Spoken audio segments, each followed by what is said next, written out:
नमस्कार दोस्तों। आज हम बात करने जा रहे हैं first don of Bombay, Haji Mastan के बारे में। एक ऐसे शख्स की कहानी जिसने कभी खुद किसी पर गोली नहीं चलाई, कभी ड्रग्स शराब हथियारों की स्मगलिंग नहीं की और ना ही किसी आम इंसान को परेशान किया, लेकिन फिर भी दाऊद इब्राहिम, करीम लाला, वरदराजन जैसे बड़ा से बड़ा माफिया उसके इशारों पर नाचते थे। उसके नाम की तूती बोलती थी। स्मगलिंग वर्ल्ड से लेकर बॉलीवुड, पुलिस के बड़े बड़े अधिकारियों और नेताओं तक उसकी पहुंच थी। गरीब किसान के यहाँ जन्म लिया और 8 साल की उम्र में वह बॉम्बे आकर पंचर की दुकान खोली और वो कुली का काम भी किया। और एक दिन वह बॉम्बे का बेताज बादशाह बन गया। हाजी मस्तान का असली नाम मस्तान हाजी मिर्ज़ा था। उसका जन्म 1 मार्च 1926 को तमिलनाडु के कंडलौर में एक गरीब किसान के घर पे हुआ था। उसके उसके पिता के पास इतनी कम ज़मीन थी कि पूरे परिवार का खर्चा चलाना मुश्किल था। गरीबी इतनी थी कि कभी कभी घर पर एक टाइम खाना भी नहीं होता था। गरीबी के चलते उसके पिता बॉम्बे जाने का फैसला करते हैं और वहाँ जाकर पंचर की दुकान खोली, साइकिल बनाने का काम किया और वहाँ धीरे धीरे वो काफ़ी ज़्यादा समय गुजार दिया। हाजी मस्तान भी पिता के साथ काम में हाथ बटाने लगा। उसकी दुकान के पीछे बड़ी बड़ी बिल्डिंग और उनके पास काफ़ी महंगी महंगी कारें थी। उनको देखकर वो भी बड़े बड़े सपने देखने लगा और सोचने लगा कि काश मेरे पास भी ऐसी गाड़ियाँ होती। लेकिन 10 सालों तक पंचर की दुकान में काम करने के बाद भी वह वहीं का वहीं रहा। उसकी ज़िंदगी में कोई परिवर्तन नहीं आया।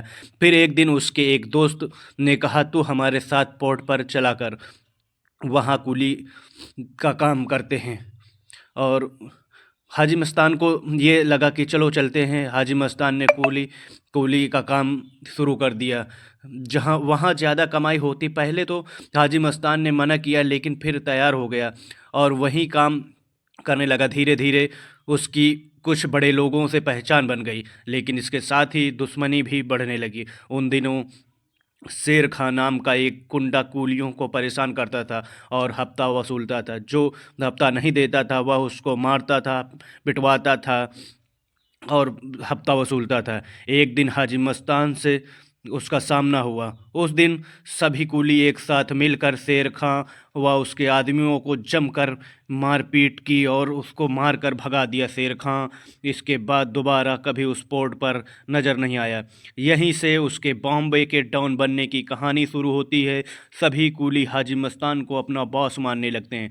पोर्ट पर काम करते वक्त एक दिन उसके दोस्त ने स्मगलिंग के बारे में बताया। उसने बताया कि फ़ॉरेन से आने वाला सोना, चांदी और कपड़े स्मगलिंग करने पर कुछ प्रतिशत हिस्सा उसको मिलेगा। हाजी मस्तान पोर्ट में स्मगलिंग शुरू कर देता है। एक दिन उसकी मुलाकात शेख मोहम्मद अल गालिब से हुई, जो सऊदी अरब का एक बहुत बड़ा गोल्ड का स्मगलर था। उसके हाजी मस्तान से दोस्ती करके अपना सोना भारत भेजने लगा और हर बार 10% हाजी मस्तान को देता था। धीरे धीरे सोने का व्यापार बढ़ा और उसको हाजी मस्तान की अच्छी खासी कमाई होने लगी। एक बहुत बड़ी सोने की डील के दौरान पुलिस रेड पर शेख गिरफ्तार कर लिया जाता है और हाजी मस्तान शेख का सोना लेकर फरार हो जाता है। शेख को 3 साल की सज़ा मिली और 3 साल की सज़ा काटने के बाद शेख जब मस्तान के पास जाता है तो शेख के दिमाग में ये चल रहा होता है कि शायद मस्तान उसके साथ बेईमानी कर जाएगा। लेकिन जैसे ही शेख मस्तान के पास जाता है, वहाँ पहुंचकर वो उसका बिल्कुल उल्टा पाता है। मस्तान ने पूरा सोना जैसे का तैसा रखा था, उसने पूरा सोना वापस लौटा दिया। यह देखकर शेख बहुत ज़्यादा खुश हुआ और उसकी ईमानदारी से प्रभावित हुआ और उस सोने का आधा हिस्सा हाजी मस्तान को दे दिया और अपने बिजनेस का 50% का भागीदार बना लिया।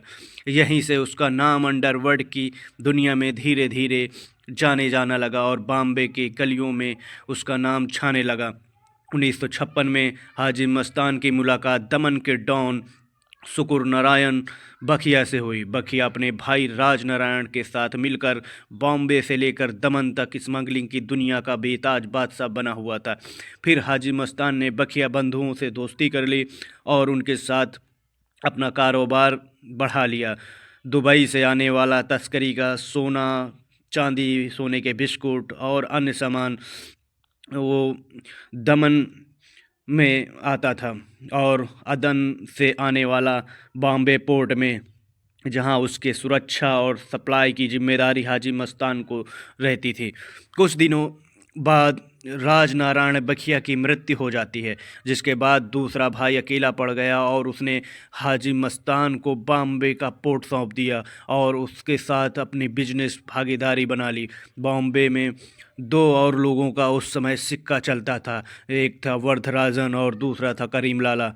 हाजी मस्तान चाहता था कि बॉम्बे में लड़ाई न करके आपस में दोस्ती करके बिजनेस को बढ़ाया जाए, तो उसने निर्णय लिया कि लड़ने के बजाय हाथ मिलाने से ज़्यादा फ़ायदा होगा। और हाजी मस्तान ने वरदराजन और करीम लाला से दोस्ती कर ली और बॉम्बे के अलग अलग हिस्सों में उन्होंने रूल करना शुरू कर दिया। दोस्तों, अगली कहानी अगले नेक्स्ट पार्ट भाग 2 में मिलती है। तब तक के लिए नमस्कार।